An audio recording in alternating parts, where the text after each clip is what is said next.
Hello, ladies and gentlemen. My name is Tim Sudano, your favorite paranormal investigator, here to speak on various and sundry subjects regarding the paranormal. Some of you are migrating over from YouTube, where you saw me there, and I will continue to be there. But I have a new home here at the UPRN, the United Public Radio Network, and I want to thank them for giving me a space to reach more people and discuss more interesting things and continue to grow not only the channel, but the interest in this topic or in these topics that surround everything we do here at Paranormal Insight. So, thank you once again, UPRN. That's awesome. So, for those of you who don't know me, Tim Sudano said that part. I'm the lead investigator with Scary, the Seekers of California for Ethereal Research and Investigation.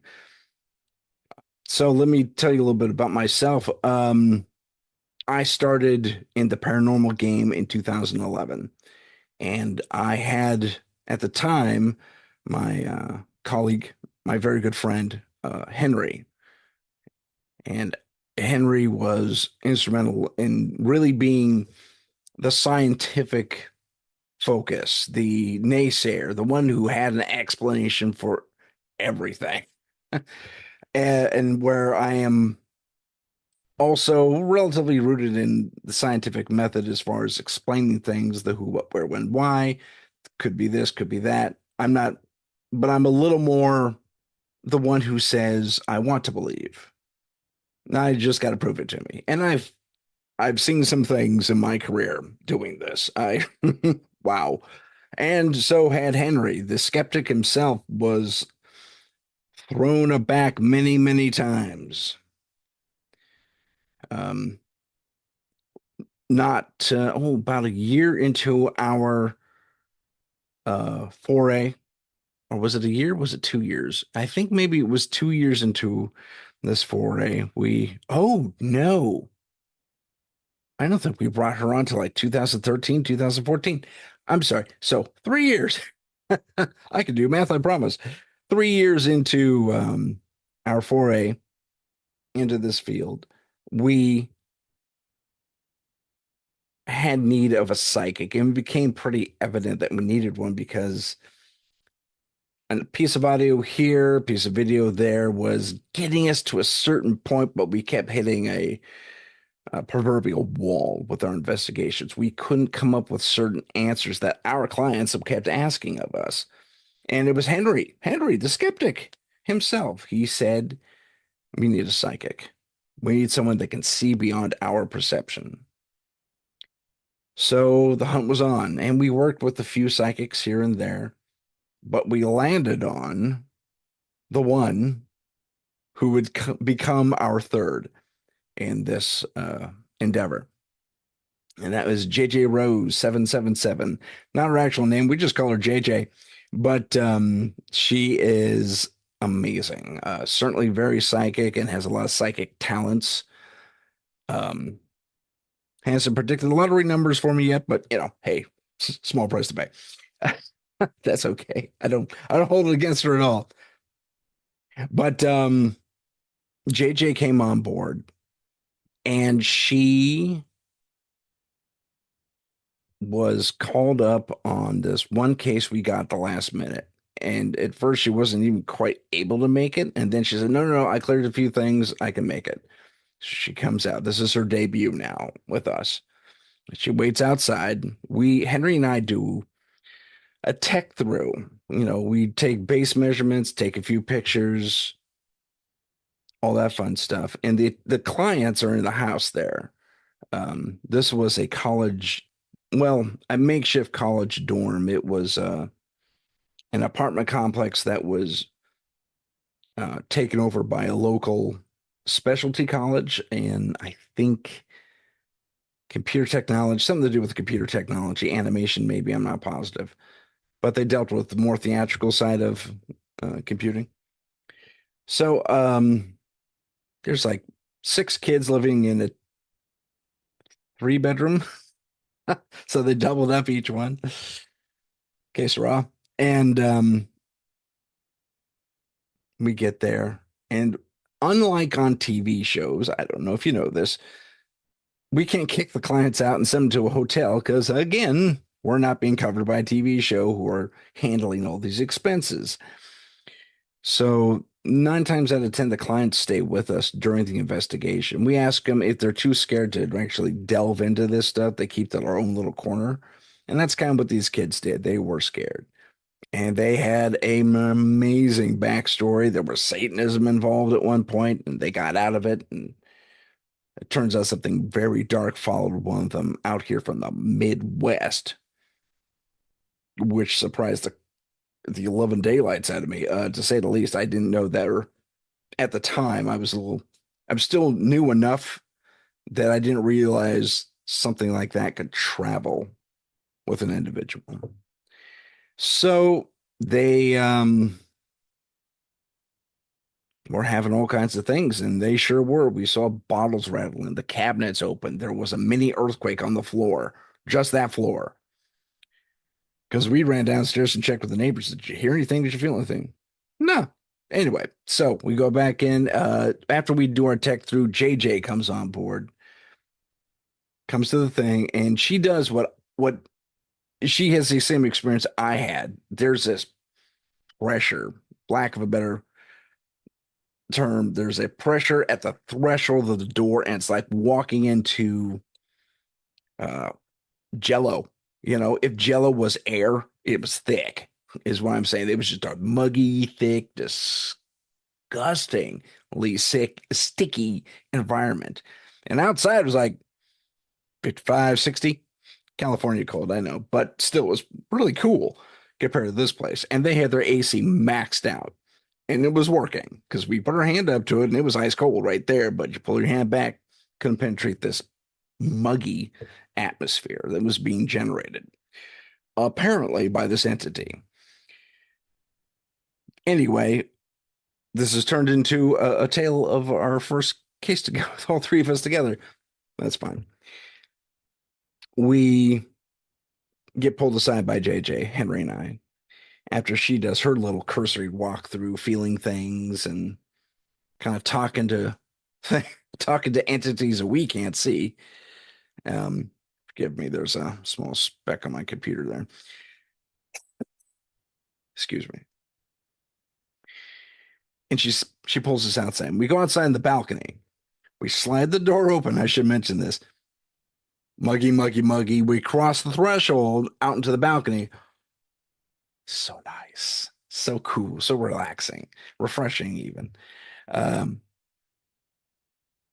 and she says, okay, these kids are in the bad way. Now, at this point, we had heard their story that involved Satanism and last minute heroics, and it was something straight out of a movie, but it actually happened. I was able to verify it at a later point.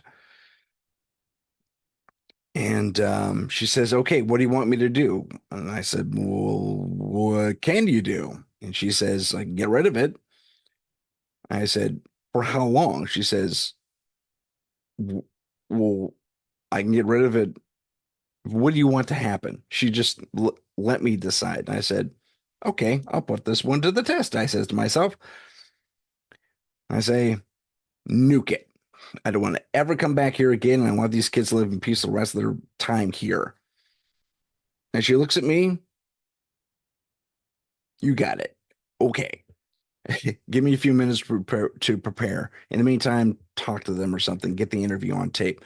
Now, on tape, we had just gone digital partially. We had these teeny little cameras. They were roughly the size of a cell phone, and they were kind of useless because the batteries, all the batteries to all of our equipment drained in the first 15 minutes of being there.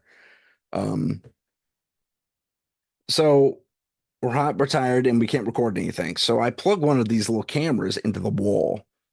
Can't be DC, or AC. I can't recall.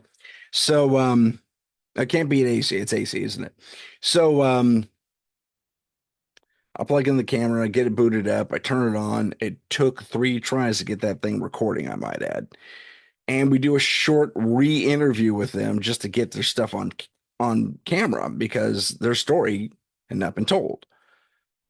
And they are telling us the story about the Satanism involvement and how they got out of it. And there's a heroic rescue by the sheriff's department, like last minute rescue. The knife is over one of our clients back in back in the Midwest somewhere, about get ready to plunge into her heart and bring about I don't know what. And the sheriff's kicked the door in at that moment and freeze. And she was rescued literally at the last possible moment. Um, so, oh, so we wait and we're interviewing. We're listening to this incredible story, and it actually it comes to an end. I look, Henry and I are looking at each other. Do we have any more questions for them? Because we have a list. It's kind of in our head at this point. I was like, we need answered anything, and we said, did we cover this one? Yeah, we covered that one. And then now JJ has walked back into this one room in the back of this apartment where she said I could not record her. And she said, you can't record me this time. It's like, oh, okay, whatever. And that's when we feel the concussion blast. So, to give you a visual, and whether you're a Star Trek or a Star Wars fan, there's that moment when the Death Star blows, especially in the remake, what's that called? The revised version where they added that Praxian wave, that energy wave that comes out. Star Trek 3 is where they actually grabbed that idea from, or Star Trek, sorry, last one, Star Trek 6. Sulu's out there doing his thing in his own ship, and they experience that boom, that wave that they have to sail through in order to survive. And well, that is what it felt like. Now, if you've also been to any sort of reenactment where they have cannons, be it a coastal reenactment of a pirate invasion or a British invasion or whatever, or you've seen the Civil War reenactment, they have cannons, ba boom. Those cannons go off and you feel it in your chest. Well, that is what we felt. We didn't see anything like the Praxian wave, but that's what went through my head pretty much as it was happening, as it hit me, you know. And it didn't hit just me. It hit the skeptic himself, Henry, who was sitting to my left. And he and I look at each other, and then I asked the group of our clients, and it's like four of them, and I said, "You guys felt that?" Yeah, they all nod, no words, nod, and Henry says, "Was that another one of those little earthquakes?" I said, "Dude, that didn't feel like an earthquake. It's just the way it hit us, you know, it hit in the chest. You feel earthquakes in your feet." And that's not what happened. So it was this ethereal boom that we all felt. And it came from the direction of where JJ was standing in the other room. And suddenly, the air, this sticky, muggy, I mean, Florida on its worst hot day, clears. And it gets cooler and cooler and cooler. The AC is finally starting to take over this thing. And it, you know, the temperature levels out finally. And it was amazing. The environment just felt so much better. That creepy sensation, that muggy, oppressive sensation was gone. Completely and totally gone. And JJ walks out a few minutes later, and it looks like, whew, you know, she'd kind of done some stuff. I mean, like maybe she was doing jumping jacks in place for like 40 minutes. I don't know. She looked a little tired, and she would admit to me later that she was very tired. But suddenly, everything felt so much better. And she comes out with every bit of confidence, says, okay, it's done. I took care of your bad guy. In fact, no one in this entire building is going to have to worry about anything paranormal for a very long time. So that I did ask for that. You know, I can't I can't deny that, be careful what you wish for. No, that great. That's fantastic. I mean, yay, I'm glad I wished for something huge and she delivered and she convinced me and she convinced her clients and she definitely convinced the skeptic himself, Henry. And so it was the three of us from that point forward. And the clients were few and far between. We didn't always have a case every single day. If we had, we probably would have gotten our own TV show or something. But a lot of people are afraid to come forward. I can't tell you. Even I couldn't even guess at how many times the phone has rang. I answer, paranormal investigations. How can I help you? And yeah, I'm. Oh, never mind. Click. Which tells me they're either they're calling in secret or they just changed their minds because they didn't want to be looked at as strange or weird or crazy or whatever. So, and I some of them sounded really in distress, and I did what I felt was the responsible thing. I called them back. I said, "Hi, you hung up on me, and I'm curious to know if you're okay." And I got one client to finally, out of the dozens who did that, I got one client to finally say, "Yes, I have an issue, but you know what? If I bring you in, um, and the group at my church, the group at the school, the group I work with, my husband, my wife, whatever it is, find out I brought someone like you in who's going to feed into what'll be likely looked at as paranoia or craziness or whatever else." And they just couldn't face it. So they said, "Thanks for your concern. I'll survive." I mean, if I could reach through the phone and give them a reassuring pat on the shoulder or a hug or something, I'd do it. But we're not there yet, technologically. More's the pity. I mean, some people need reassurance that they won't be laughed at. And there's the other side of that as well. Or I should say, related to that, there's those that do call me with a little more confidence who still say, "You're going to think I'm absolutely crazy." And I always tell them, "No, I won't. I'm not here to pass judgment on your sanity. I'm here to listen to what you have to tell me and help you if I can." And that's exactly what we're here for as paranormal investigators.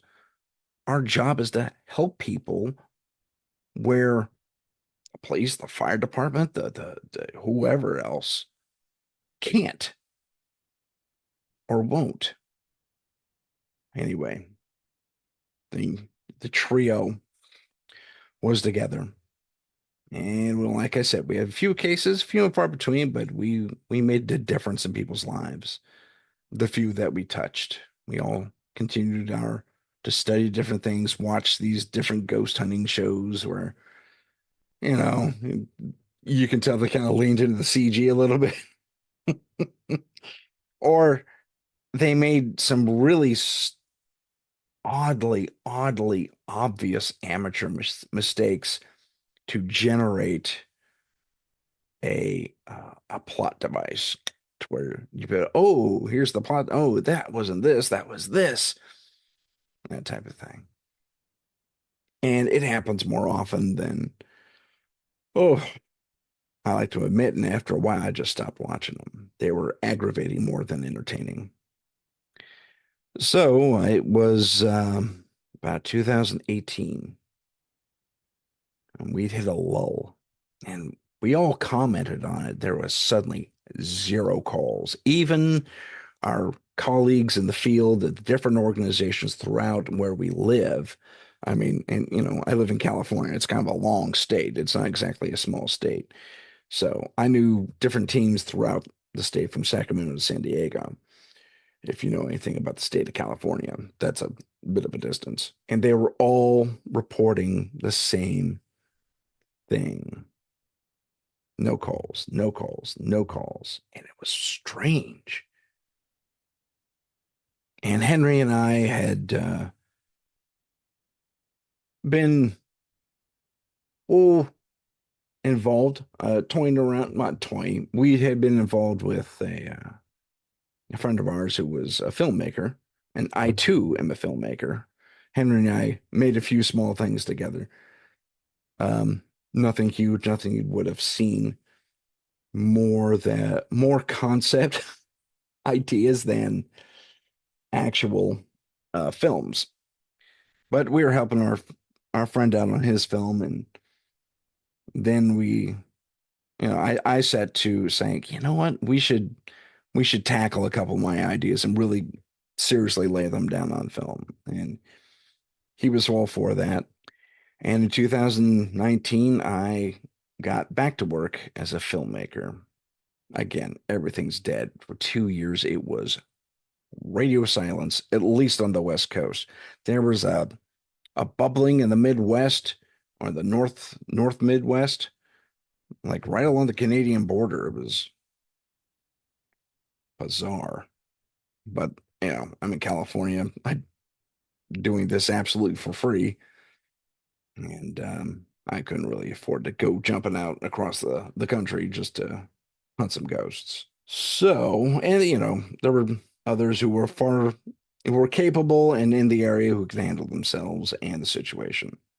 So, 2019, I write a script, I rewrite the script, and I got into film school. I mean, this is what I was going to do with my life, and I perfect the script as best as I can, knowing the limitations of an independent movie and what that is going to both generate and look like. And my goal was to be better than everybody else, deliver a proper, frame rate. Don't don't show it at 30 frames. Show it at 24 like everybody else. As an example. So we got together, we got a cast, we got a crew, we shot it. I edited it. I'm a professional editor. That's my day job, for lack of a better term. It's contract work here and there, but that is what I do. And come the end of 2019, we go to Los Angeles and we try and pitch the idea. We had a complete thing, a concept piece anyway, for them to look at. And it had its flaws still, things I couldn't overcome at the time because I just didn't have access to the better technology, um, like most folks do nowadays. So, and I'm taking advantage of that personally, but I digress. So we were trying to pitch it, don't have a lot of luck. And this is November 2019, and you might recognize that timeline or dateline, excuse me. And I come home and I get sick, like really sick, like super, super sick. And I'm out for the entire month of December, practically. I think I got better just in time for Christmas.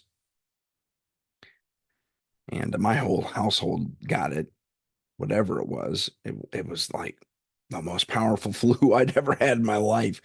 Really knocked me on my butt. And come February or March, we start hearing about the dreaded pandemic that was coming and hit and took everyone offline for 2 years. And my movie, the one I worked very hard on for a year, went absolutely nowhere. And by the time 2022 came along and we were all better prepared to go out into the world and make new stuff, my stuff was already obsolete. I shot it on a lesser frame, not frame rate. Um, I shot it at 1080p and everything had to be 4K at that point. So if you know what I'm talking about when I say that, now you know. If you don't, feel free to hit pause and look it up. So it was during that time where it was fear, it was doldrum, it was both at the exact same time. It was scary boring, I guess the way to think about it.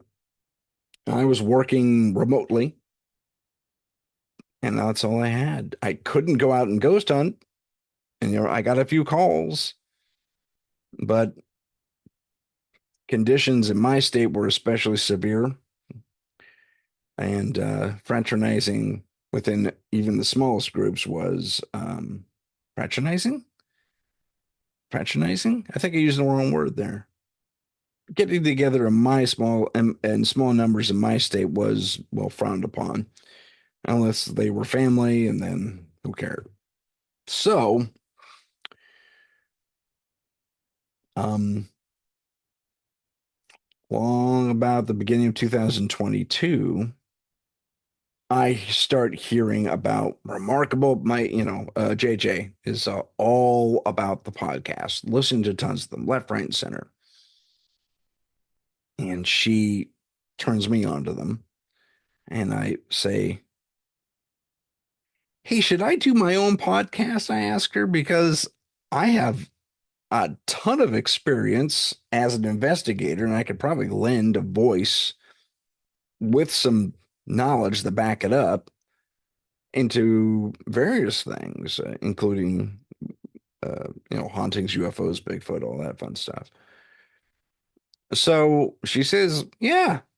So 2022 in March, I believe, I started this podcast. And it was upon really thinking about putting all this together and building the collateral, like the logo and all that fun stuff, then I really wished Henry was here. We could do it together. Well, Henry had moved away in 2000, very, very early 2020. Yeah, 2020. And it was a movie made more for his family. Um, one of them was severely crippled, I guess is the way to put it. Couldn't do stairs, and he lived in a three split level home or something like that, and it was really hard to get around unless you had strong legs. So he moved them out to the middle of the Sun Valley or Suns. It's out not too far from Bear Valley. Beg your pardon. And but he and I and JJ, we're all staying in touch. JJ and I are still local. He's off down there, and he comes up all the time. He has business up here, so it's not like he disappeared until August of 2021. The world was finally starting to look a little bit normal. Bans were lifted, and Henry was a financial guy. He was flying all over the world advising this, that, and the other thing again. And I realized I hadn't heard from him in about a month and a half. Very rare. And when I finally do hear from someone about him, um, he'd been taken to the hospital and he had been put into an induced coma.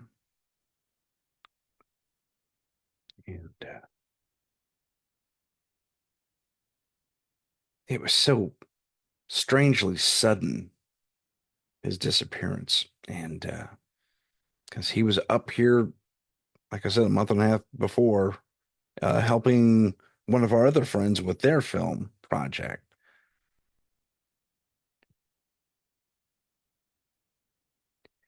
And he had a limp. Oh, I hurt my foot. It's just lingering. No, it's on the foot, so it's going to take a while to heal. It's like, all right, that wasn't the case. Uh,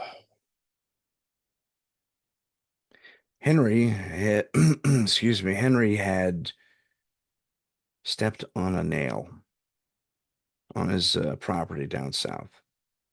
Ignored it, thought it was a nail, big deal. I think he got a tetanus shot for it, and he thought it was all good. Um, what the doctors failed to notice until it was too late was that Henry was an undiagnosed diabetic. And the infection started in his foot, ran unabated up his leg and into his torso. I got this secondhand from a friend of a friend who was down there that Henry was discovered passed out in his front yard. The infection was so bad it had stopped his breathing and his heart. I took him to the hospital. They resuscitated him once on the ambulance. Um, they didn't, they were in triage mode at that point, so they didn't know what was going on. And once they got him stripped down at the hospital, cut his clothes off him, they saw the marks, the red marks of the skin, the infection on his foot, his leg, and it was gangrenous. And he slipped into a coma during that point after being resuscitated. Um, they do an emergency amputation of the foot, hoping to stem the tide to one degree or another and attack the rest of it with excuse me, antibiotics. And he was so weak, he lost the battle once again. His heart stopped, his breathing stopped. They brought him back. They brought him back. They did bring him back, but he came back a little less. They realized the infection was far too progressive in one leg that was already infected, and they removed it and did. There's a name for it, but they scraped out a lot of the dead tissue, necrotic tissue, out of his abdomen and torso as well. And the man was in very rough shape, but he was alive. He was a fighter, always was a fighter, always. And I finally got to speak to him. He was conscious. And the man was a marvel, in my opinion. Scientist, absolutely. Um, More in the computer type of thing. Very good with computers, but also a financial guy. Had a marvelous mind for mathematics. And preferred facts over guessing. Made him a great skeptic for the team. And knew, spoke fluently 7 different languages. Yeah, true Renaissance man, really. Linguist, financier, and creative. And when I spoke to him in the hospital still, I noticed a slight slur in his speech. It was kind of like this, and this is an example. I'm not trying to be funny. This is how he spoke. And it was obvious something horrible had happened to him at that point. Excuse me. He got out of the hospital not too much longer after that. I had the chance to speak with him again, and he sounded exactly like his old self. It seemed like he was on the on the mend. Henry was hit again with another horrible, life-altering setback. The death of his mother. She was infirmed. She needed constant care, and Henry did that for her. But for the last, I believe it was 3 months that he was in recovery in the hospital, strangers had to help her. And our friend of a friend was there on occasion. When he got home, there was love and there was celebration. Welcome home. We'll recover. And the following day, his mom passed. 90-something-year-old, grief-stricken woman probably couldn't take it anymore. And the elation probably overwhelmed her. That's a guess. She passed quite peacefully, as I understand it. And Henry was certainly depressed after that point. No one could really travel down to him. There were, it wasn't because of travel restrictions. It was just, everyone was financially strapped. It was horrible, and we couldn't help our friend up here. So it was remote communications for a while, up until I believe it was December 29th, 2021. I spoke to him over text. We were supposed to speak, and I was running a little behind. I texted if we could still talk, because it was kind of late. And he wrote back, he says, "I'm feeling kind of tired. Let's do it tomorrow." And that was the last communication from my friend. He had succumbed to everything. Is again, it's a guess, but it's likely what happened. The final report, if I remember correctly, said he suffered complete systemic collapse.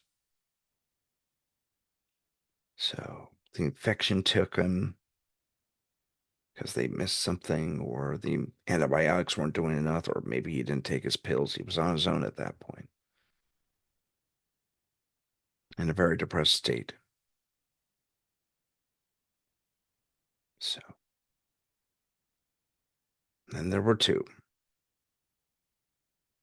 And JJ and I continued to help people.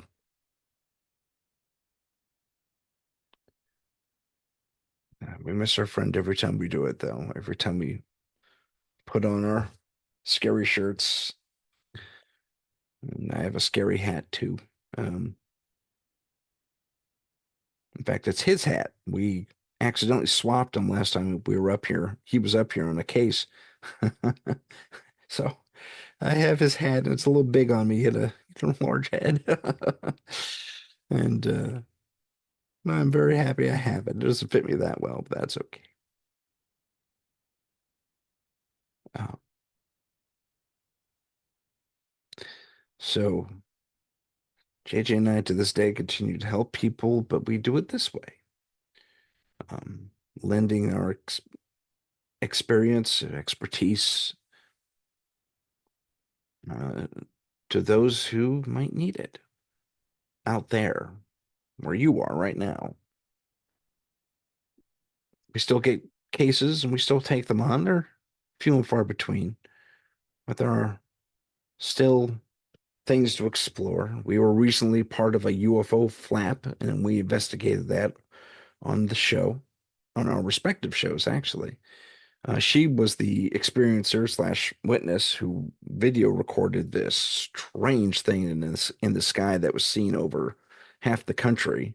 And it turns out it had been seen the world over the course of the month preceding and proceeding, right? That particular event that she witnessed. And that was her latest foray into the field of investigation.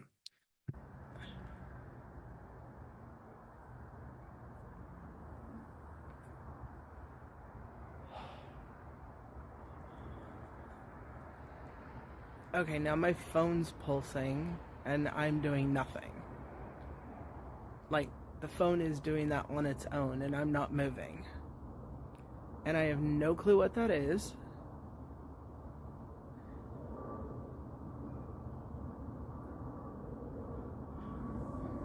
And see, there's an actual plane. You can hear the noise. And we pretty much locked on to the fact that that was truly a UFO that she witnessed. Definitely didn't behave like anything we're aware of. Hearken to the footage from the F-18s off the coasts of California and Florida. The UFOs captured there, they weren't that small. This thing was gigantic, and it was casting strange light play very high up, and it wasn't a satellite. Um, but here we are. On a happier note, I might add. Um, Still researching, still investigating, still here to help. And that's what this show really is all about.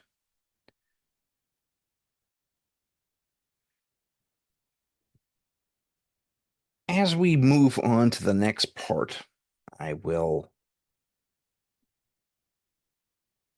let you in on, oh, I don't know how much of a secret it is, but I should inform you of my background. Maybe I did already. My background as a filmmaker, especially an editor, has me doing more than just merely slicing scenes together or splicing scenes together. It's um, doing CG work. It's doing audio manipulation.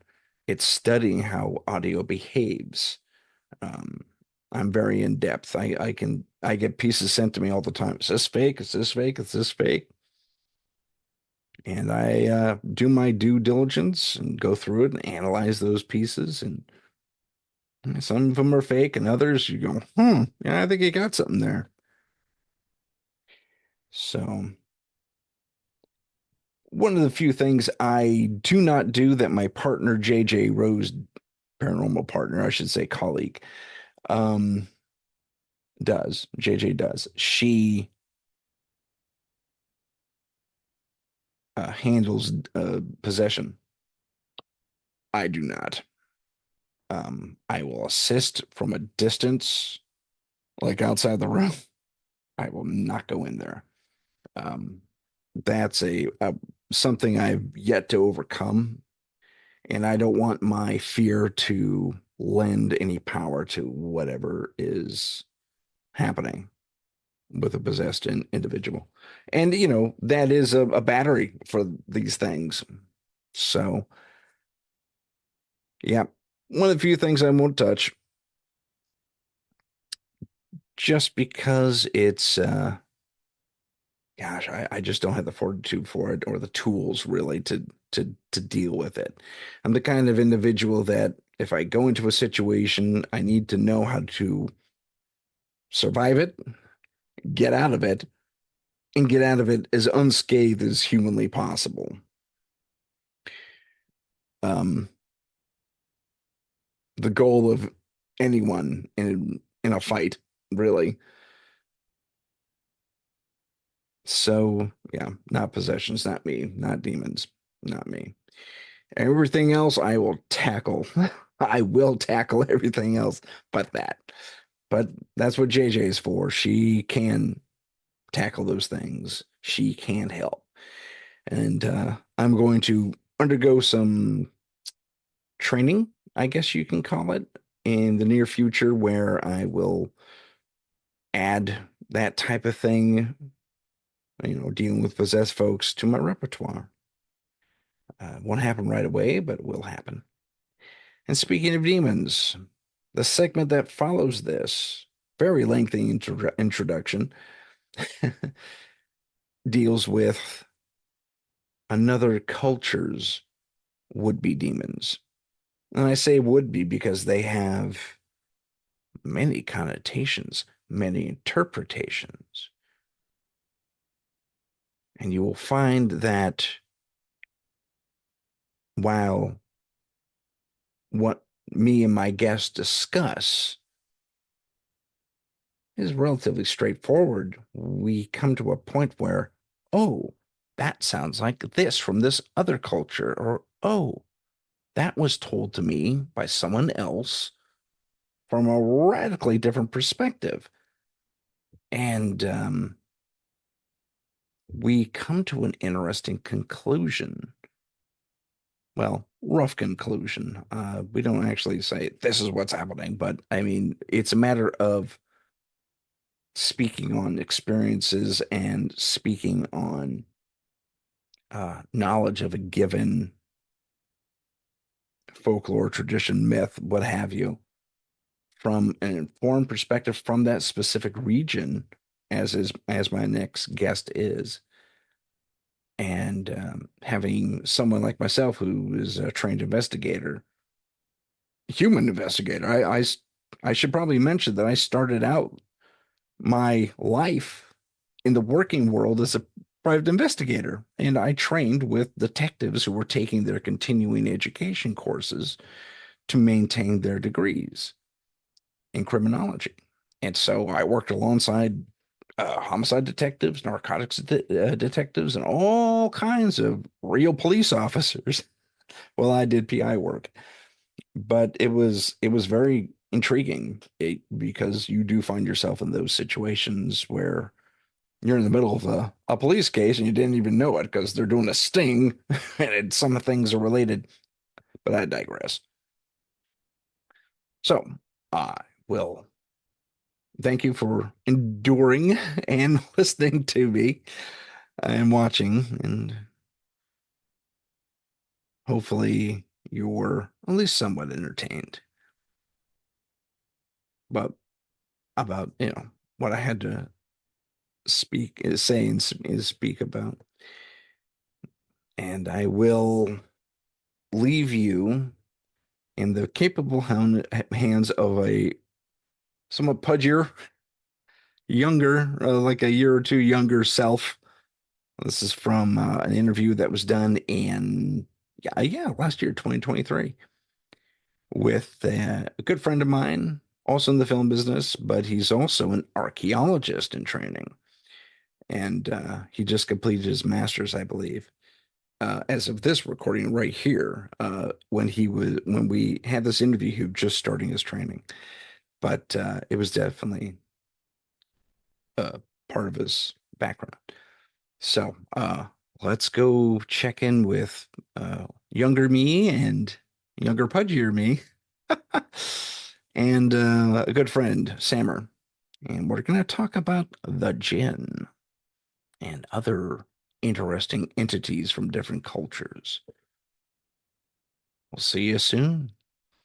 Thank you. Hello, ladies and gentlemen, and welcome. On tonight's show, we have famed filmmaker Sammer Abu AlRagheb.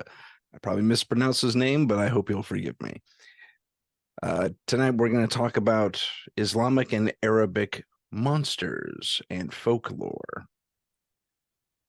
And without further ado, Sammer, welcome to the show. Hey, Tim, thank you for having me. So let's talk about our first beast. What do you have on order for us? Well, let's see. The most popular one is Djinn. The Djinn. The Djinn, Okay. exactly. Yeah. And what do you got for me? so basically, the Djinn is a creature that is made out of smokeless fire. And according to Mustafa Ashur, who was a scholar on demonology, Arabic demonology, claimed in the book, also the Quran, it's mentioned where jinn was created before humans. Interesting. What was Yeah. their purpose? So it's if you remember Solomon's story with his castle. So in Islamic folklore or Islamic history, actually, I should say, but Solomon had a ring, and that ring had the energy and power to control these creatures called jinn. And he used it to build his temple, basically. Oh, okay. In Hebrew texts, if I'm not mistaken, they call them demons. I believe we're talking about the same entity, if Same not. entities. That's Yeah. fascinating. Okay. Yeah. Now, the Quran also mentions that these creatures, these entities, jinn, have they live in their own dimension. We can't see them; they can see us, and they do live lifestyles like humans. Like there's good jinn, there's evil jinn. They have courts. Hmm. I heard from a dear friend who was really into this study. He's like, if a jinn possesses a human for evil deeds, and is caught by the court, he is judged as we are judged today, which is kind of fascinating. That is fascinating. That's pretty Yeah. complex for a bunch of spirits. I know, So, right? Yeah, they have like a whole culture and everything going on, in their realm. yeah, exactly. That is very peculiar. Okay, so they have the ability to see us through their realm, but we can't see them. Is that correct? That is correct. Okay, so are they just watching us because are we like their TV? In a way, I guess, but Uh, there's um, some there are types of jinn, of course. I forgot to mention. okay. There's, I think, three types. The two I know more than the third because I forgot what the third one is name is. But the first you have the jinn, the second you have the ifrit, and the third you have the shaitan. So no, they're all under jinn. Okay, so it's ifrit and shaitan. Shaitan is from shaitan. Shaitan is Hebrew, but its angelic name is Satan. So Ooh, that's where the name came from. Now, ifrit, demon from the jinn, is more of the evil doers of jinn. They're very powerful.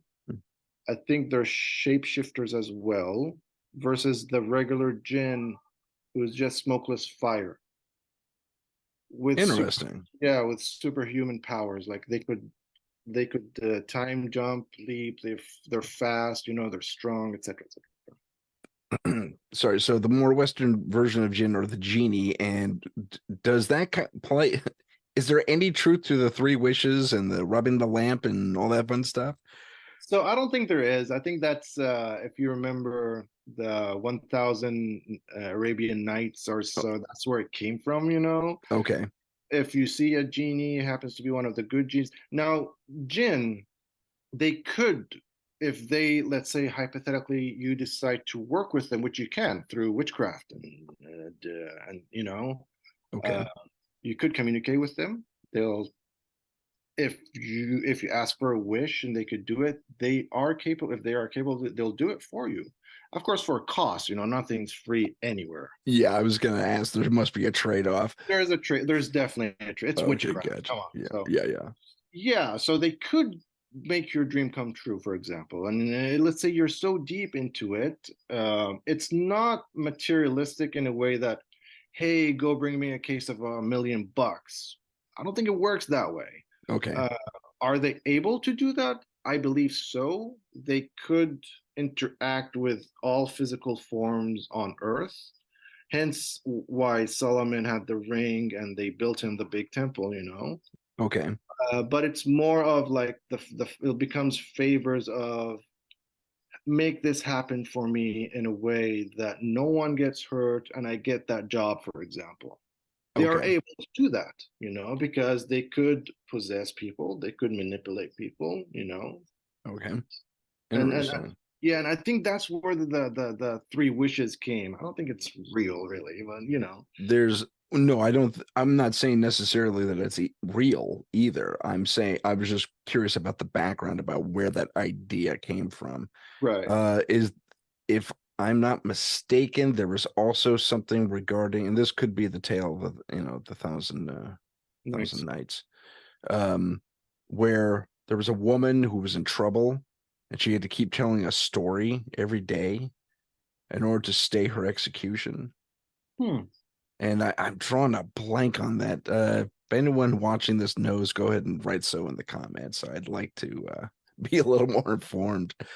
Um, I just thought of it too, but and I thought maybe that was the source of the story. That this is one of her stories that she told in order to entertain the Sultan, if I'm not mistaken, who was pretty much just dangling the axe over her head. It's like, Right.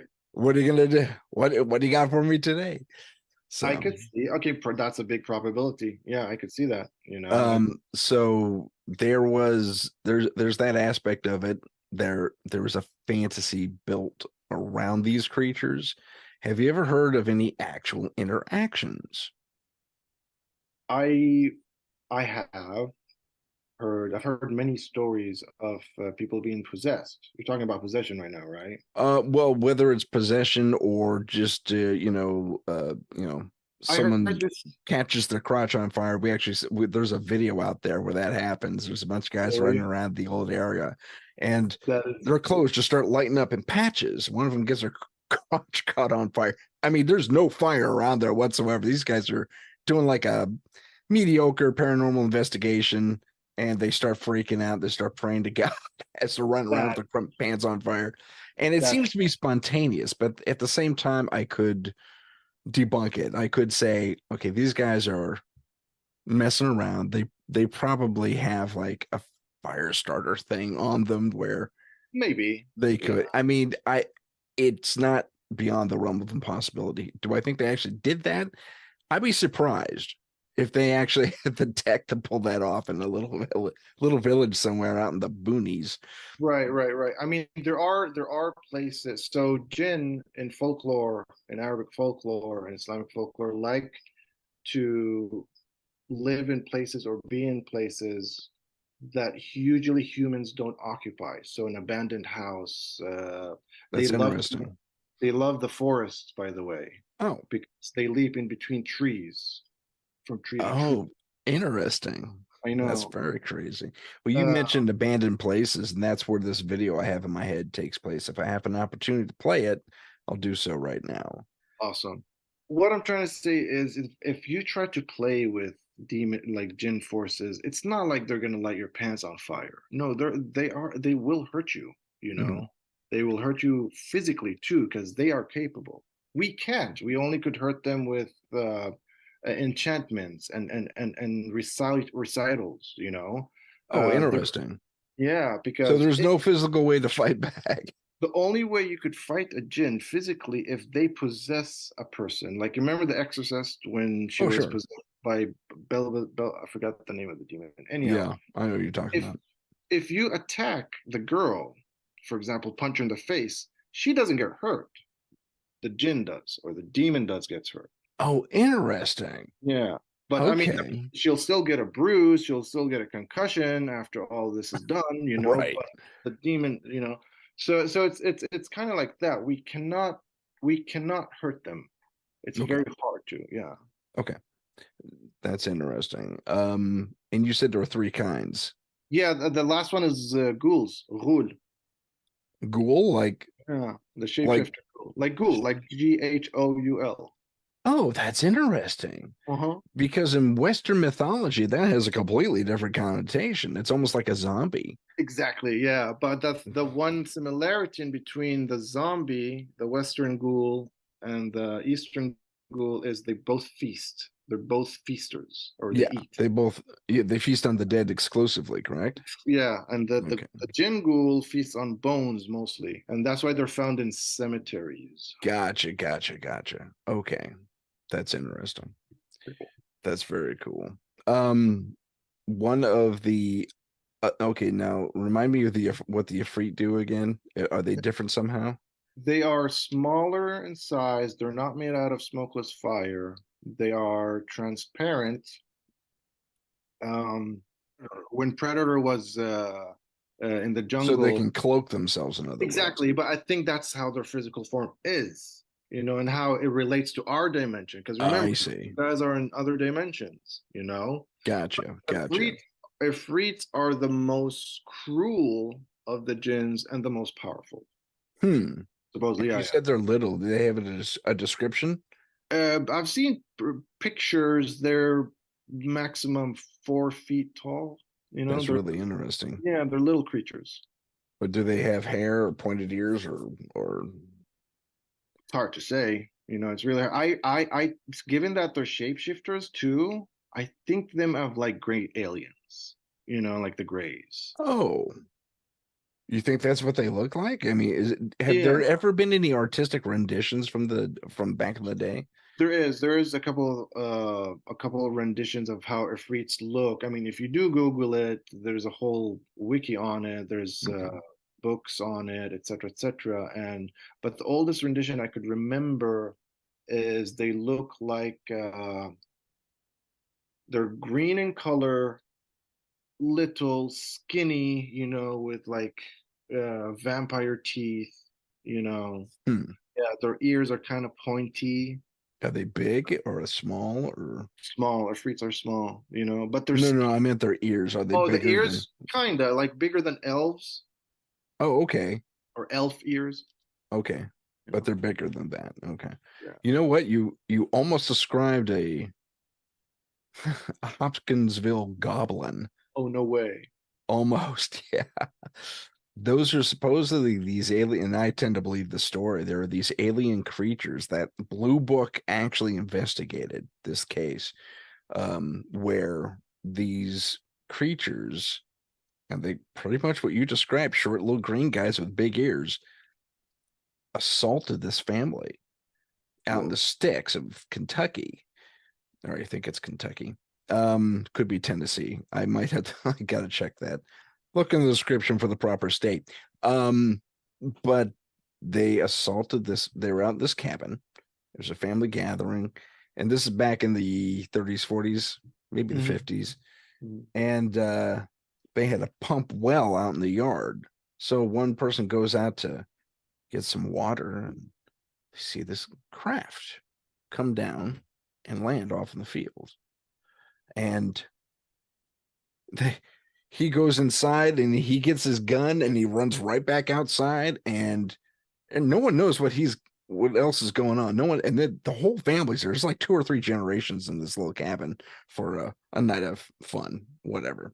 Mhm. And suddenly he starts letting off shots, boom, and everyone grabs their rifles, goes out. What are you shooting at? You will not believe it. I mean, these little green guys, and he gets not even a few words in the description. And on the overhang of the porch where they're all taking kind of cover and firing from, this hand comes down, grabs the other dude who just walked out by the hair. I don't have hair, so you have to, but and pulls him up like this off the ground a little bit. The other guy wheels around, bam, fires off more shots.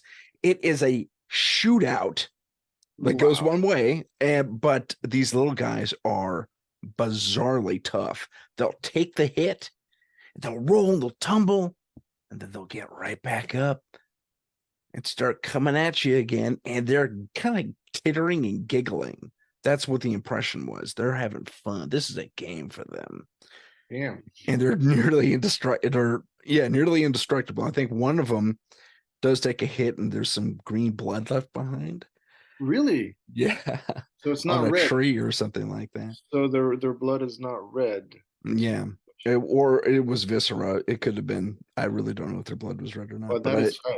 yeah, that was a fascinating story. I'll have to uh, send you That a link about that. I would love to check it out. So, but the way you describe the creatures The reminds me same, a lot of yeah, them. same people. And there's been a kind of a, to borrow a term from physics, an M theory about all these different creatures, that they are not isolated to one culture. They're Mhm. everywhere across the globe. And there's, just like the Bigfoot or the Sasquatch.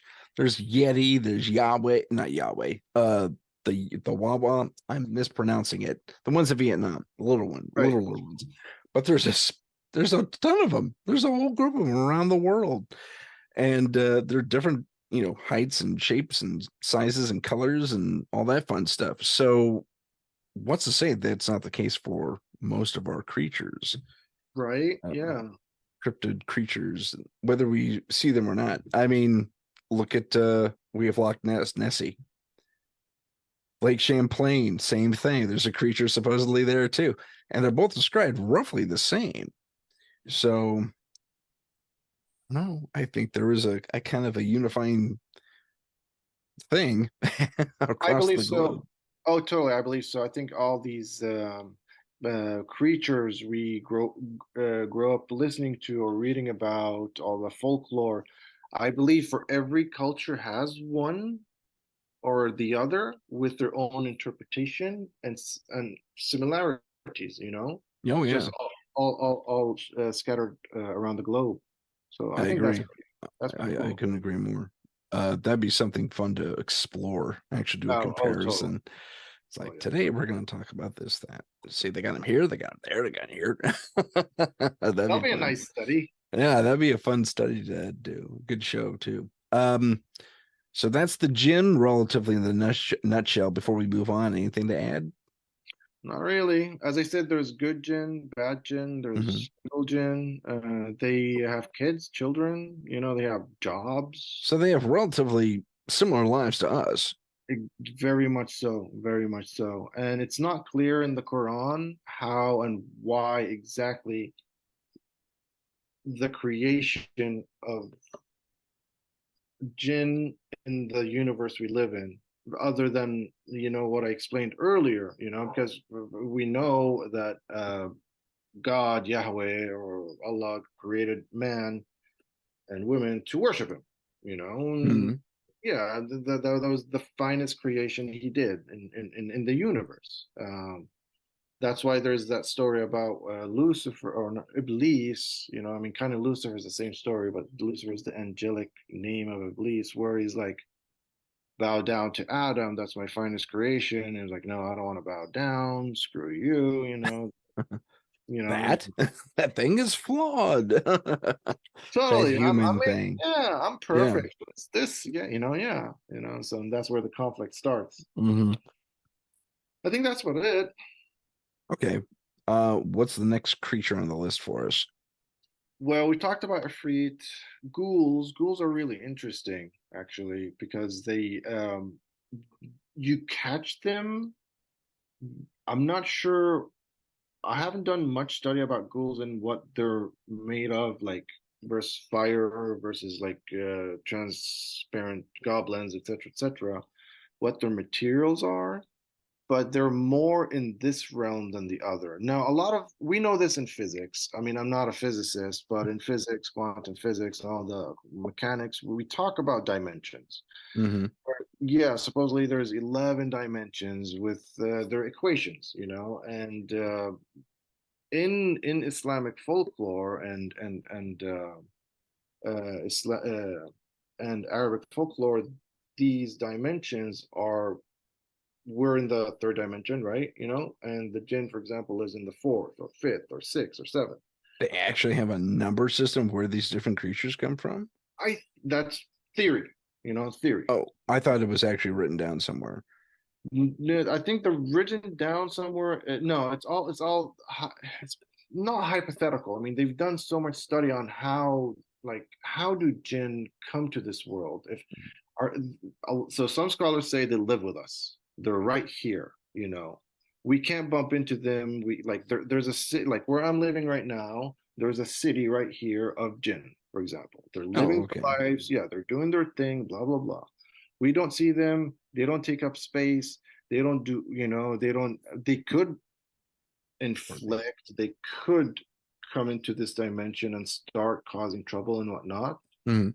But if you think about it, it's like, okay, so theoretically, they're this space. What is it? What, dark matter they're talking about? Is that they're talking about dark, and you see what I mean? So I see what you're saying. yeah, that's the I think the battle of how to prove these creatures do exist. I mean, the best proof we have are the documented possessions, the written possessions of people. A lot of, and I mean, we've seen the movies. True, we've seen many documentaries, but when these scholars do believe there's a fine line between mental psychology and possession. Yeah. And this is where it gets really weird because their belief, I mean, these are scientists. Yeah. They've they're not stupid people. They really understand this. There's way more to this world than we know. Right. And that's where it gets really scary.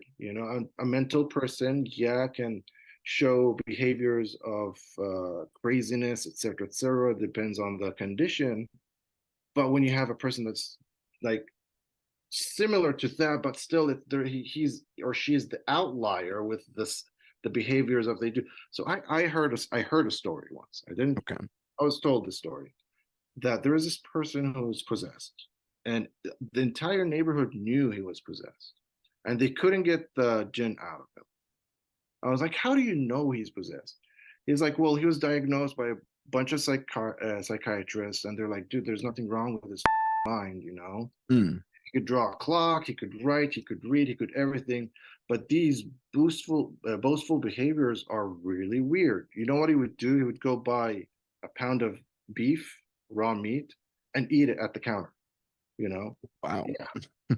He would be on his balcony. He'll take off his shroud and start humping the air. Okay. Yeah, weird stuff like that. That is strange. And apparently he'll ejaculate. Now the scholars, these scientists, they're like, yeah, well, he's not humping the air. He's actually humping a female demon. That's how they looked at it. Wow. Yeah. So It's very interesting. So there's a term for that, and I have a story about it myself called clinical possession. And that sounds about pretty close, like wild behavior, relatively normal as far as the spectrum of study goes of the human condition. But there was an acquaintance of mine in high school. We weren't friends per se, but I knew of him. And he was in my English or my history class. And he was always kind of a super metalhead, really into the culture, and that's cool. I like metal too. That's nothing, but I mean, this guy was super into the culture. And then Christmas break happens. We come back 2-3 weeks after the holiday, and this dude has cranked his involvement in this, the metal side of things has gone almost completely satanic. Like he's dialed it up to like 20. He skipped 11, went right to 20. And everything is an argument. Everything is at conflict with him. What are you looking at? Are you listening to me? Are you reporting what I'm saying to someone? So he started getting a little spun out about it. And the last thing I saw of him, he just in the middle of class, we're in a quiet study period. He takes his desk, upends it, throws his book at the teacher, and says, "This is nothing but lies. It's all lies. All of you are suckers." And he cusses a blue streak and storms out the door. I'm getting the F, out of here. Pardon my French. And out the door he goes. And the teacher is flabbergasted. He finally gets on the phone and says, "Oh, okay, we got an issue." And we didn't see it happen, but we heard others who did see it happen, that he was pretty much tackled by the local security. And then the police came and tackled him, and it took like 4 or 5 people to get him out of the car. He Wow. was evaluated, and about 2 weeks later, he was clinically diagnosed as being possessed, which was, I'd never heard of that before. Apparently, it's not that common, but it does happen. Huh. Wow. Yeah.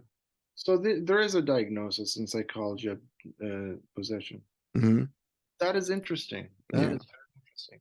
Yes, that's mainly how jinns can hurt us without witchcraft, Mm-hmm.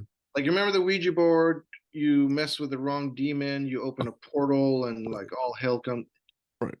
Jinn is like that. You Okay. want to call upon them and want shit from them, they might come and possess you and ruin your life. Right. You know what I mean? Gotcha. Yeah, I got a history of Ouija boards too, and I don't like them. No, they're actually very weird. Yeah, they're strange, and their histories are just anyway. So we got the 3 or 4 types of Djinn. What else do you have on the menu? I believe that's it for the kinds of jinn. Okay. Shaitan is another one. Shaitan is the normal, average jinn.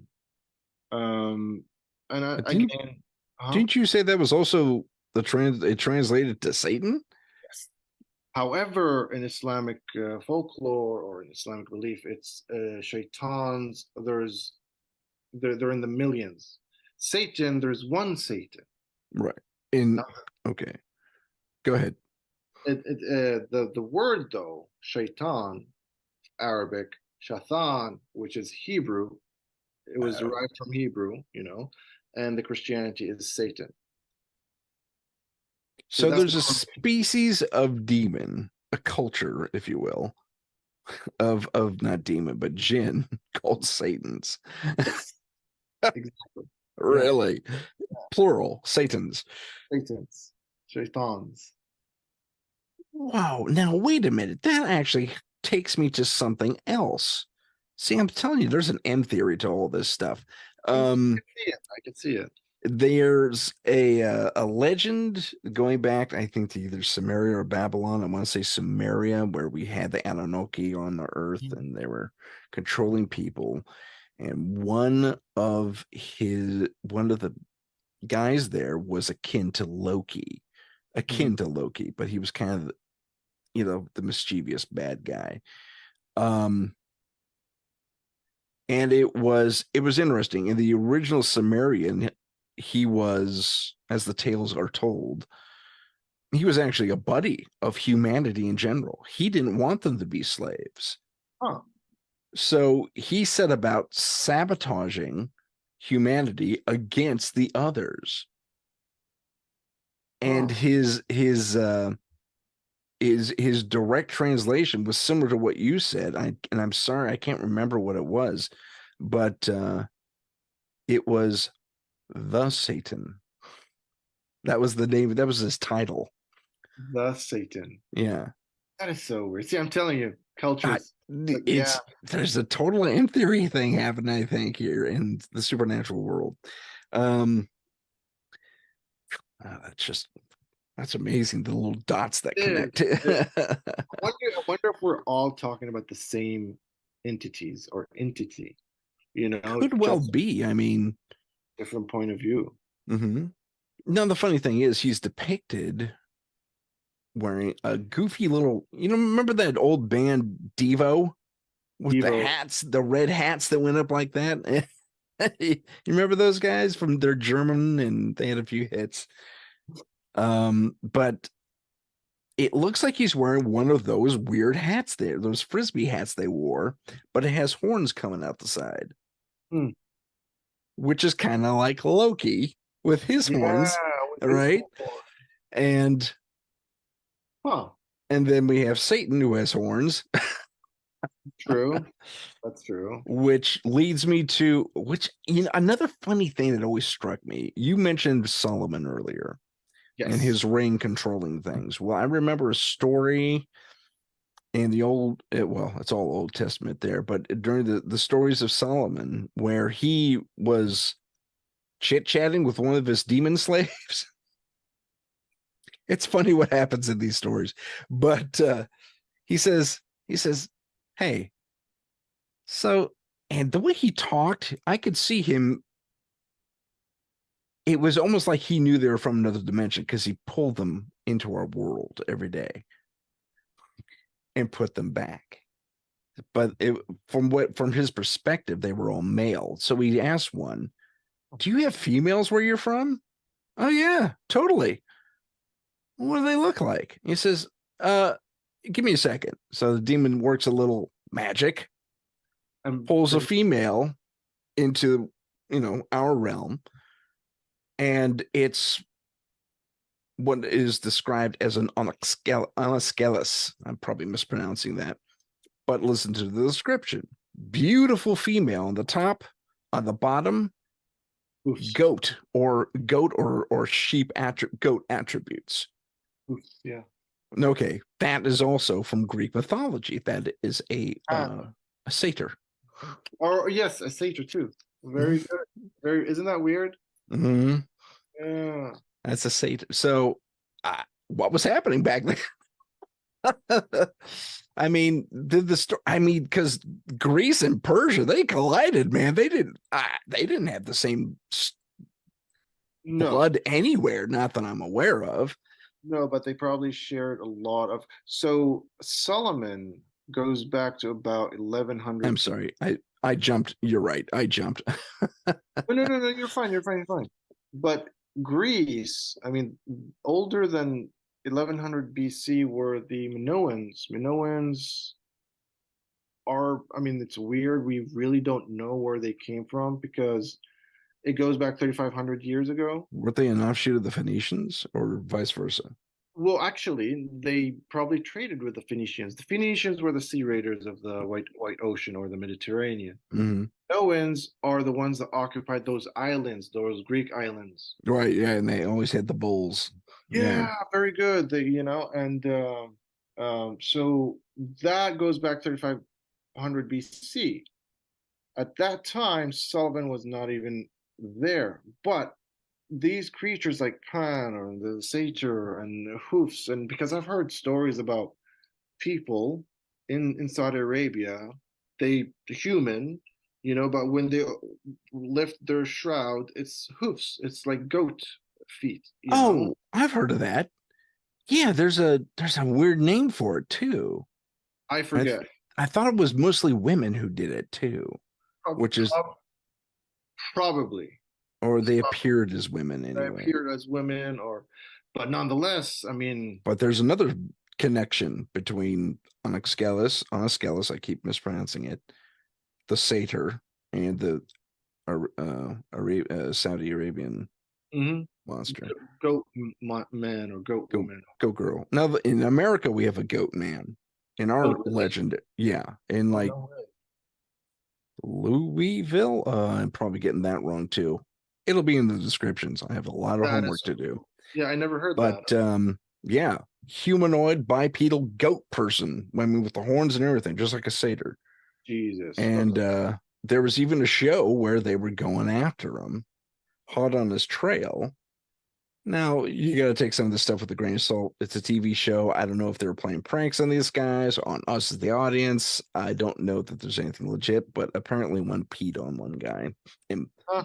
temporarily blinded him. It's pretty interesting the various types of connectivity across, well, the Mediterranean for the most part, that we've Yeah. discovered as far as ancients go. Um, what else did you come across in your search for Islamic and Arabic beasts? Let's see. I guess we covered all the types of jinn. Mhm. Iblis, Iblis, the mighty one. Iblis is there's two variations of Iblis in Islamic and Arabic folklore. Can you just Islamic, spell that real quick? Iblis Okay, thank you. or Eblis. Now, supposedly, some scholars claim that he's Lucifer, the fallen angel. Oh, Yeah. another Now, one. it's the same. I think it's the same. Okay, Remember, different cultures, right. same story, different cultures, interpretations. Gotcha.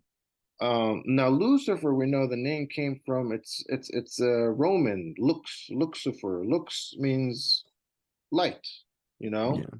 Bringer of light. Yeah. Exactly, the bringer of light. And that's why we named the morning star or the evening star, which is actually Venus, not a star, Yeah. after Lucifer. Now, what's interesting about that, the Arabic, the other side of scholars where they argue that no, Iblis is not a fallen angel because angels obey God or Yahweh.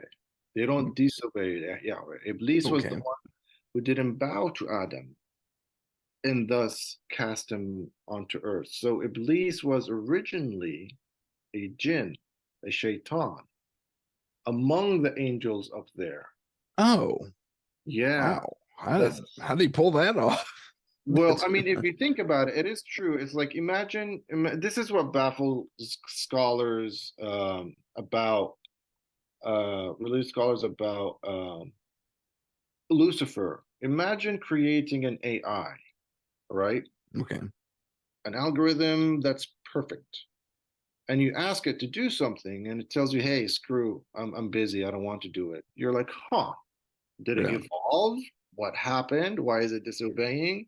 You ask it again, hey, I need your work. He's like, no, I don't want to work with you anymore. Screw, it's like if you remember Ultron, Oh, sure. Yeah. Marvel, it's like that's it. This AI is its own entity and it does not want to cooperate. Gotcha. Well, it sounds like Lucifer. He's like, no, I'm better than Adam. Adam's made out of clay and I'm made out of light or whatever. No, I'm not gonna bow down to that. You come on, man. I mean, I thought we're together. You see, like this argument. And Yahweh's like, no, dude, I created you, Yeah. and now you're disobeying me.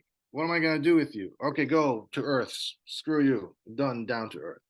So there's a correlation there, But the scholars that claim that Iblis is not an angel for the purpose of believing the algorithm Yahweh created will never disobey the creator. Okay. So if he was an angel, he had no choice but to obey. Therefore, he Exactly. cannot be an angel because he disobeyed. Is that the Exactly. logic? Okay. That's the logic behind it. Gotcha. Mhm. And supposedly Lucifer or Iblis is the king of shaitans. And Oh, yeah, okay. Now we have more connectivity. yeah, Okay. Okay. yeah. And because when he was cast down, he threw a couple of words at Yahweh. Is like, okay, I'm gonna make your kingdom fall by what was it? By the entities of man or something like that. And the only way he could approach a person is by forms of possession. Hmm. And how is he gonna possess the entire world? Because I don't think he has that power. So he needs an army, and that's why Gotcha. yeah, he's like the big boss. Hmm. Now, okay. Now we have a more, I guess, digestible correlation to Catholicism and Judaism, where Hmm. there's, you know, the devil, Satan, whoever, and he has his minions. Hmm. Okay. And that's Interesting. interesting though, because I've never heard it, and I'm sure it's out there in the Judeo-Catholic world, but I'm Catholic. I've never heard that much description given to who was who and who did what to what. And I mean, that's really fascinating to me because there should be you'd think there'd be a little more talk about what happened, but it's Totally. like, well, it's more like it's like talking to, they teach you these things in caveman talk. This is what I remember. I went to Catholic school for a single year, but nonetheless, what we were taught was Satan and evil bad, Satan no Satan, God only, God good, pretty much like Oh, that. I mean, oh, that's a bit. I mean, and it's just so nebulous. It's like, yeah, I see where you're going. You're laying down the law, as it were, you know, good, bad, bad. But that, it's I at least in my day, they did not go into the details that apparently the Quran really dives into. I didn't never heard it described that way in the Torah either, and I'm not, Jewish. I'm not Hebrew at all, and I know. Oh, my former partner in Scary, Henry, mhm. he was Jewish, and he told me a lot of great stuff, but he also had the same complaint. He says there's probably something in there in the Torah, but there are certain scrolls of the Torah that are just for the rabbi. No, So if it's anywhere, it's yeah. just there. And I I have believe a, if. yeah, I Sorry, was going to go. say the Catholic the Catholics probably have something similar. It's only for the cardinals, the Pope, or something like that. I was just about to say if we have access to the Vatican Library, we might answer that question. Right. You know, Well, I've always wanted to take a trip there. absolutely, but they're not going to let us in, unless we're like writing a dissertation on religion or like popes and whatever. Yeah, sure. I mean, why not? Dissertations on the balance between good and evil. I Or like that. I like that in religion. In the yeah, sky. just go say we're doing religious studies. We'll take a class. We'll make it legit. Yeah, that is pretty cool. So, yeah, that was really fascinating to me that the Torah and not the Torah, I'm sorry, that the Quran and I would assume the Islamic faith actually dives into these details. And There's a because big there's a it's a huge it's a big thing, and the scholars take it seriously. There's schools for this. There's lectures on really, demonology. Well, yeah, I mean, if you want to understand the Quran, this is what's cool about that book. mhm, To this day, it's 15, 16, 1700 years old. right. They are still, and we're talking about the old scholars of Arabic language, the linguist, and the Islamic culture Mhm. in that that surrounds the book. There are still passages, ayat, that is hard to translate literally and to understand because a lot of people say the Quran is Arabic, is written in the Arabic language. I read Arabic. I read the Quran. I still don't understand it. There are archaic words in there that could have meant something else back in that day. Have there been that many iterations of? I mean, I imagine there have that many iterations of the Arabic language. Well, not really, other than slang, but the Quran is written in Arabic. Uh, Hmm, it's discourse, it's old school. It's like Old English versus English. gotcha. So that Quran is Old Arabic versus the Arabic we know now. You know, Okay, so there is that separation, but is it wildly different?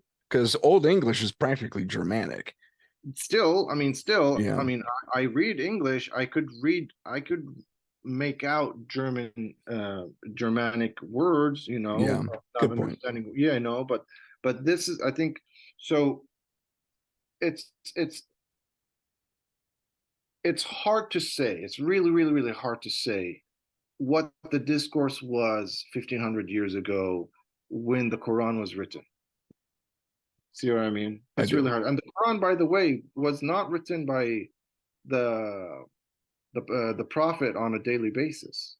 The Quran came together 200 years after the prophet died. That's similar to the Catholicism. Yeah, They'll, peace be upon him. Yeah, yeah. No, and I mean Mhm. he would go to the cave, do his meditation. Gabriel will come down. They'll hash it out, and then he'll go back and talk about it, and he'll write it down and put it away, and start, studying it. But that discourse, no one speaks that language anymore. Hmm. You know? Interesting. Yeah. Yeah, it is. It is. That's why it's confusing. Well, apparently, in order to read the original, one of the original, either the Torah or the Bible, you have to be able to speak Aramaic and read Aramaic. Yes, you're right. And guess what? Arabic is from Aramaic. Oh, Yep. interesting. Yep, because Aramaic is I, Persia and Arabic is Arabia. yeah. Oh man. So another point of connectivity. That is so interesting. And you're Yeah. right. You're right. The old Bible was in Aramaic. You're not Yeah. wrong.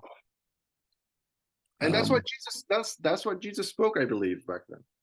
yeah, I think those in that area actually spoke like 3 or 4 different languages anyway, because it True. was during the Roman occupation. So you had Latin, Aramaic, which is kind of local. I think Arabic, that was also local, Hmm. and Hebrew Hebrew and Phoenician, and you know. Phoenician. I'm sorry, I forgot about the Phoenicians. The Phoenicians were there, and I'm Yeah, sure Greek, because Greek was before Rome. right. Good point. I Interesting. don't think Greek was as extended. I mean, when Rome occupied Greece, if I remember correctly, they forced them to speak Latin more. That's true. That's true. But they call it the Greco-Roman age. Greco-Roman, right? Yeah, because Rome, we know everything Rome has, they took it from the They Greeks. took it from Greece and said, "That's a great We could do better. idea." See how big our empire is. Anyway, I wish my granddad would here. You could tell us all about it. Um, I wish so y- too. yeah. But for those who don't know, my granddad was a history major, and his passion was ancient Rome, so he knew everything about it.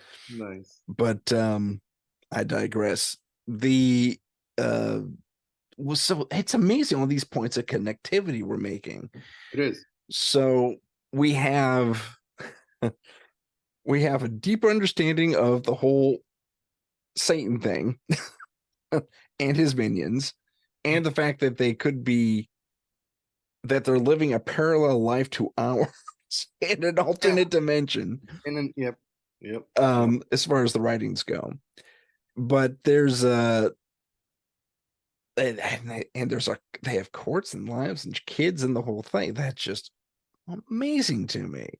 That the Quran's and the Quran actually spells this out. Is that correct? It's yeah, with the passages, yeah. Okay. It mentions how Jinn was created before man. It mentions that they live lives similar to what men or mankind, I should say mankind. Mm. And so it taps into it. So I mean, there is a whole surah. Surah means like a whole book on Jinn. It's Mm. called the Jinn, and it's on Wow. Jinn. Yeah, yeah, yeah. I am educated tonight, ladies and gentlemen. Let me tell you. Um, So, and yeah. if I read it, I'll probably understand 10% of it because again, it's an old dead language that, yeah, I would need two books to translate that reading just so I could understand it. Oh, crazy. That's Mhm. amazing. The so we have that. We have the not afraid. What was his name? Iblis? Iblis, Iblis. Iblis, excuse me. And now what other creatures do we have in Arabic or in Islamic folklore? I mean, that's all I could think of, Okay. when it comes to the Jinn, basically. Was I seem to recall you mentioned, and maybe I'm thinking of the Ifrit again, a different creature that was small. That's a That free, the yeah, small, yeah, okay. the I thought goblins. yeah, I compared it to the goblins. It also uh uh reminded me of the Pukwudgie. Do you know about them? Remind me of the Pukwudgie. It Okay, so sounds the so. Pukwudgie are chiefly out of Virginia. It's, folklore going way back with the Native Americans. Uh-huh. And basically, at one time, the Pukwudgie were mankind's friend. And there Hmm. were these little dudes about 3 or 4 foot high, kind of hairy. They had big pointed ears, Oh. and they help defend the humans against these giants that would come around, possibly Bigfoot, um, that would come around and kind of disrupt their lives, steal their crops, all that fun stuff. But the Pukwudgie would go after these dudes en masse. I mean, and they're pretty good warriors with the spear and the bow and arrow, and the slings. They'd use slings too, and they would help repel these things. Well, and these magical little guys did something similar. They existed in a pocket, like an offshoot dimension, which is interesting. It Man, sounds like the same people, or it just does, doesn't it? And yeah. one time, I don't know who started it. There was an antagonist, an antagonizer among the Native Americans, and it just kept making fun of one or more of the Pukwudgie out of the blue. They just started picking on them. And the Pukwudgie said, "Yeah, you know what? Haha, you're screwed." And they began sabotaging the tents, their clothing, everything. The clothing would just fall off, the tents would fall apart. Um, their tools will fall apart. They couldn't keep up their crops or any of that stuff. Their crops would go bad. Their animals would go lame all of a sudden. And when the giants attacked, it was like, oh, oh well, run for the hills. That's all you can do. So they ticked off these little guys, these Pukwudgie, and they left the Native Americans left that area alone. Said, don't go there. There's a bad stuff. And to this day, and I mean this day, they are still reported as being there. Oh, that's cool. It's cool, kind of creepy. I want It's to go. yeah, creepy that they're still here. I Yeah. mean, I'd still like to check it out. Yeah, yeah. Road trip to Virginia. I, I'm totally game. Yeah, let's do it. Um, but yeah, that was just another point of potential connection I wanted to make. I think we are talking about the same creature. It sounds like it, doesn't it? Different cultures and so what this is what's cool about this. When let's just stick with the Islamic and Sure. Arabic folklore. I believe when they talk about like, yeah, these creatures live in a different dimension and they're transparent, they mean the entire universe, not just specific to the Arabian Peninsula, for example. Oh, well, that kind of makes sense. That kind of goes with the direction we're talking about Exactly. Yeah. today too. So if you, yeah, open your mind about how, okay, these creatures can be here, or they can be in South America, they could be Mm. in China, they could be there. Or we're talking about the same creature. Oh, you just reminded me of something else. There's Oh, also an Ifrit-ish kind of creature in Japan, hell, all of Southeast Asia, and China, and maybe even the Philippines. wow. Little creatures come and go, a little disruptive, that type of thing. That's so funny. It's pretty And weird. impressive. So, oh, wow. Wow, that's really giving me something to think about. That's amazing. I'd have to deep dive on this, I think, one of these days. I'm going down a rabbit hole this week, kids. That's all there is Nice. to it. But anything else to add? Any other creatures to throw into the mix? Not that I can think of. Okay. And India has a great, they have great mythology, because their gods are in the millions. Yeah, Wow. I yeah, mean, I know, right? he There's a god for keep that. everything. That's true. That's an insane lineup of deities. Hold on. I do have one other thing to discuss. Where you Mhm. went to India, and I was going to go there anyway. Among the Indian pantheon of the ancient gods, some of them were blue.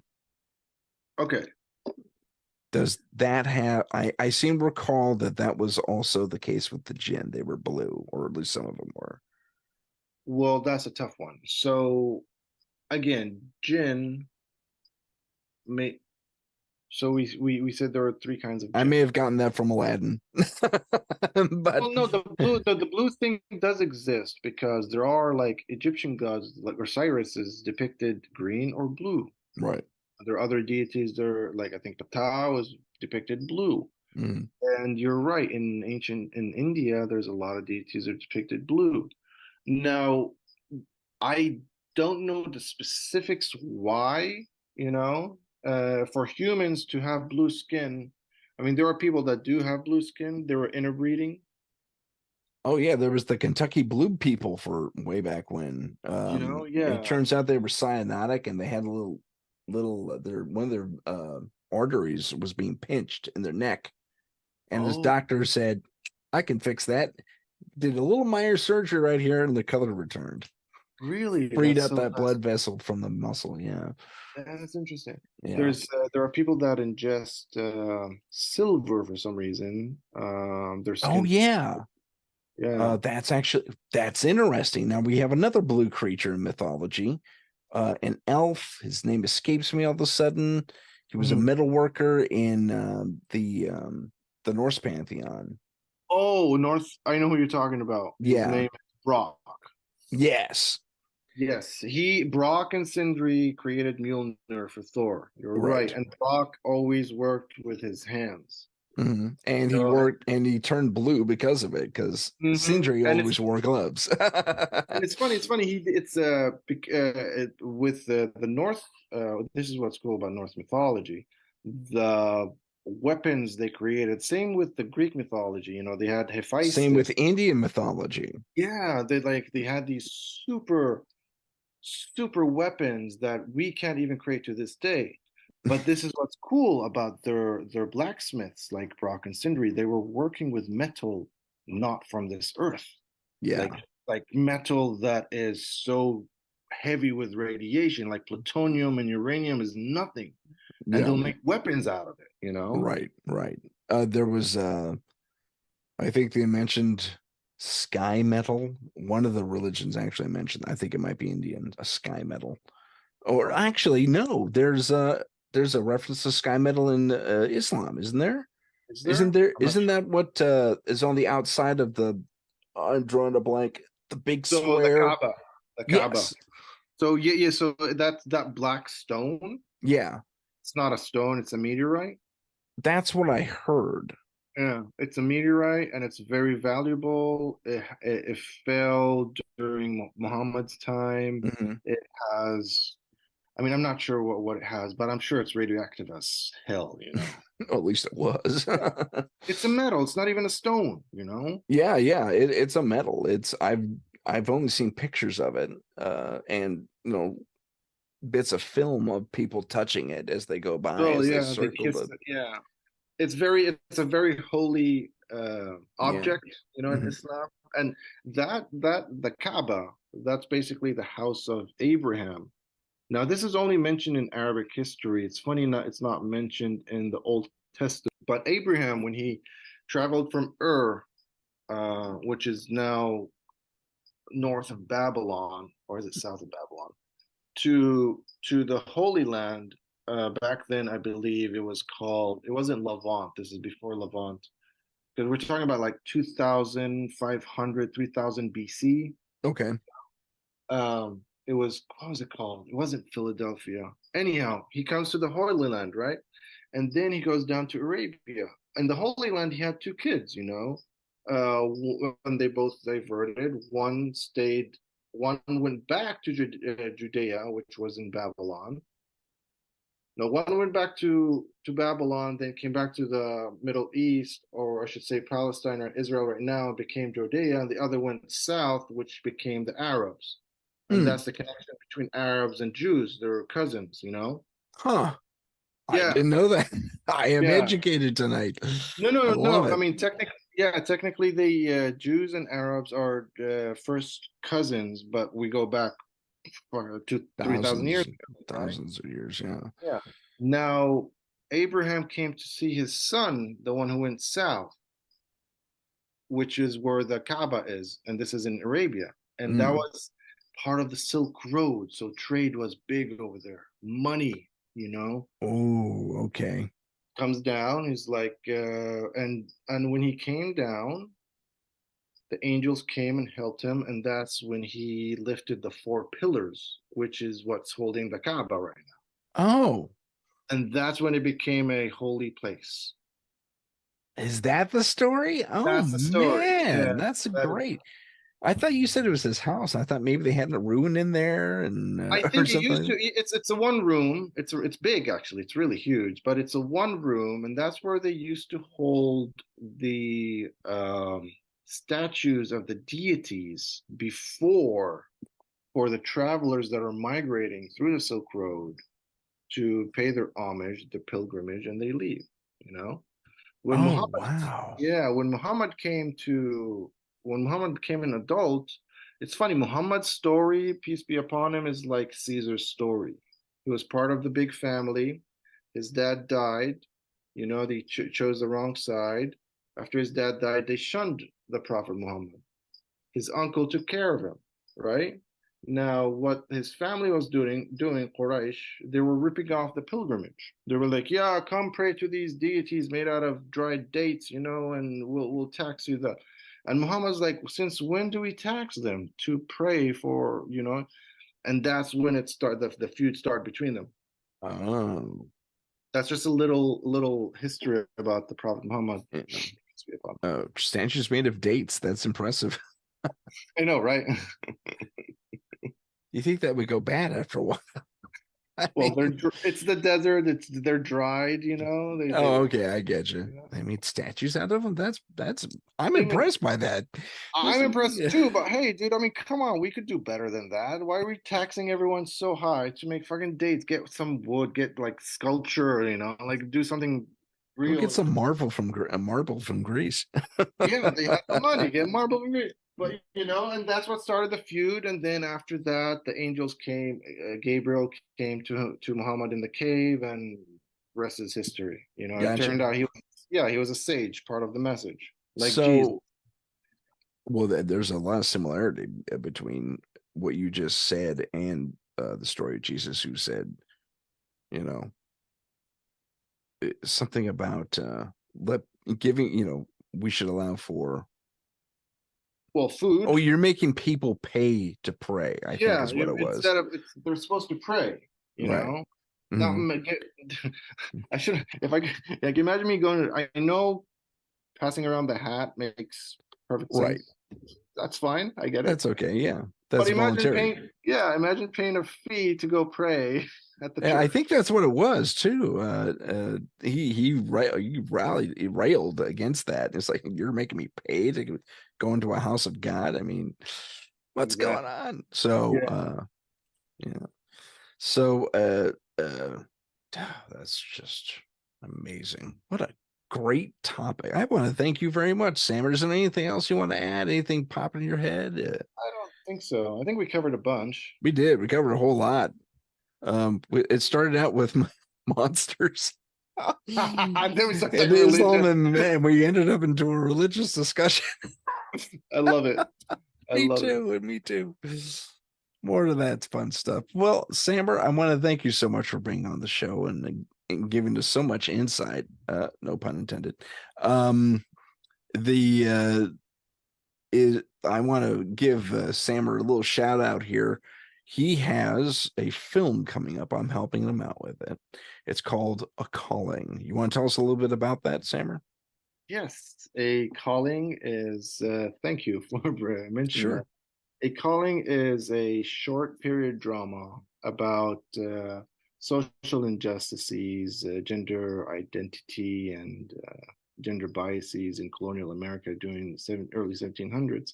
And it talks about the lead Anne Bonny's backstory and how she became a pirate and why she became a pirate. It's basically the correlation of how society shuns a person for being who they are, Right. and all you can do is just fight on and decide what you want to be. But we know Anne Bonny as the fierce pirate, queen of pirates, actually, at one point in Nassau, and that's the story I would like to show. You know, And I want you all to be on the lookout. I want you to remember that name, A Calling. I'll have a description and a link to Sammer's website on that film. I want you to look out for it. And if you can give, please do give. It's a fantastic project. We already shot a little promo for it. That I believe that's on the website as well.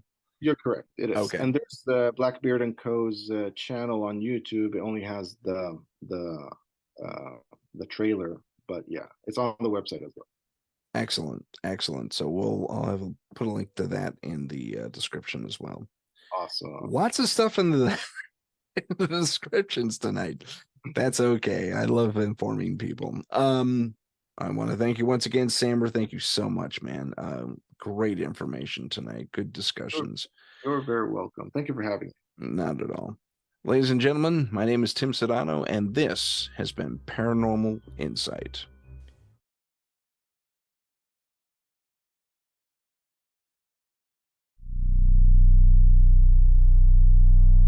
It started with an idea.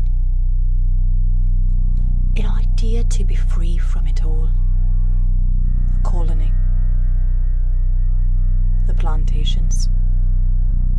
The injustices. The laws. And even the family. True freedom. But the forces that be would never allow it. And so I am forced into a revolution.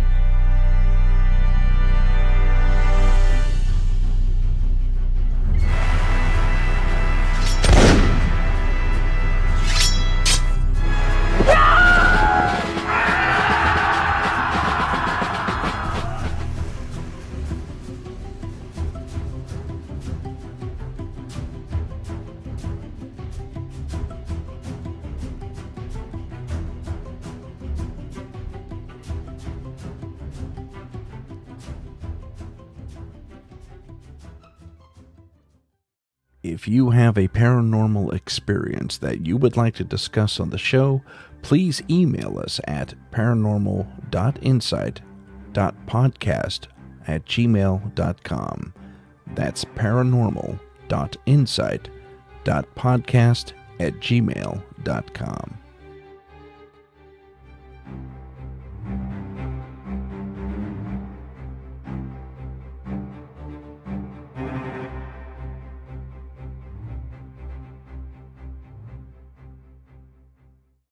The Seekers of California for Ethereal Research and Investigation. We investigate hauntings, cryptids, UFOs, and offer cleansing and clearing. Don't get scared, call Scary. Serving the greater San Jose area and beyond. Call us at 408-320-8467. That's 408-320-8467. Scary Paranormal Investigations.